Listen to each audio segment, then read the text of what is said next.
आज हम Danish East India company के बारे में पढ़ेंगे। चलिए स्टार्ट करते हैं। Danish East India company 1616 Denmark ने दानिश ईस्ट इंडिया कंपनी को इस्टेब्लिश किया। ये इंडिया में ट्रेड के लिए आए थे, लेकिन ये ज़्यादा पावरफुल नहीं बन पाए। ट्रेडिंग सेंटर इनका 1620 में Tranquebar Tamil Nadu first trading centre, 1755 Serampore West Bengal second trading centre. Danish का डिक्लाइन हुआ, ईस्ट इंडिया कंपनी की पावर बढ़ गई, इसलिए 1845 में दानिश ने अपनी सभी इंडियन सेटलमेंट इंग्लिश को बेच दी।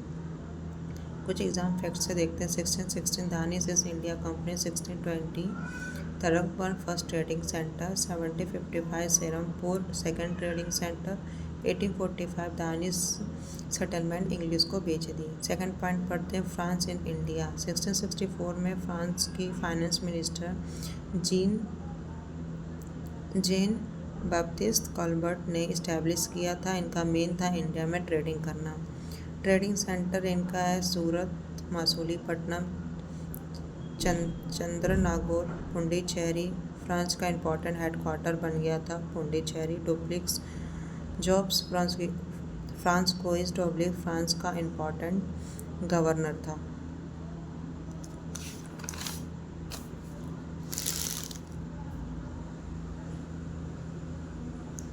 कुछ एग्जाम फैक्ट्स से पढ़ते हैं। 1664 में France East India Company, founder Jean Baptiste Colbert, main centre Pondicherry, governor थे Joseph François Dupleix. Quick revision करते हैं इस टॉपिक का। 1616 Danish East India Company, 1620 Tranquebar trading centre first, 1664 में France East India company Pondicherry France का हेडक्वार्टर बना। डुप्लिक्स इम्पोर्टेंट फ्रांस के governor थे। 1845 दानिश सेटलमेंट इंग्लिश को बेच दी। अब हम पढ़ते हैं कर्नाटिक वॉर के बारे में। फर्स्ट कर्नाटिक वॉर 1746-1748, ये यूरोप का वॉर ऑस्ट्रेलियन सक्सेशन का असर था। इस वॉर में फ्रांस ने मद्रास पर कब्जा किया, लेकिन 1748 में ट्रीटी ऑफ एक्सा चैपलिन के बाद मद्रास इंग्लिश को वापस मिल गया।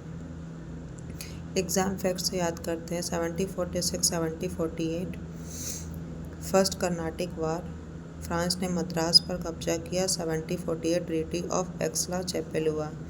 Second Carnatic war 1749-1754 reason Hyderabad के उत्तराधिकारी सक्सेशन का विवाद हुआ। उत्तराधिकारी सक्सेशन मतलब राजा के जाने के बाद राजा के सिंहासन और उसके गद्दे पर कौन बैठेगा, इसी बात पे विवाद हुआ था। इस वॉर में डुप्लिक्स ने फ्रांस की तरफ से और रॉबर्ट क्लाइव इंग्लिश की तरफ से इम्पोर्टेंट रोल निभाया।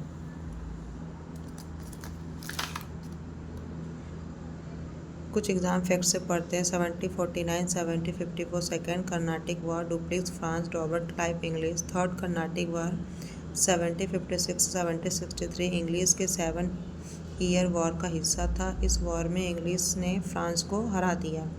1763 में ट्रीटी ऑफ पेरिस हुआ। इस ट्रीटी के बाद फ्रांस को इंडिया में सिर्फ ट्रेड करने की परमिशन मिली, लेकिन फोर्ट मतलब किले बनाने या आर्मी रखने की परमिशन नहीं थी। कुछ एग्जाम फैक्ट्स पढ़ते हैं इस टॉपिक का। 1756-1763 third Carnatic war, 1763 treaty of Paris, winner English.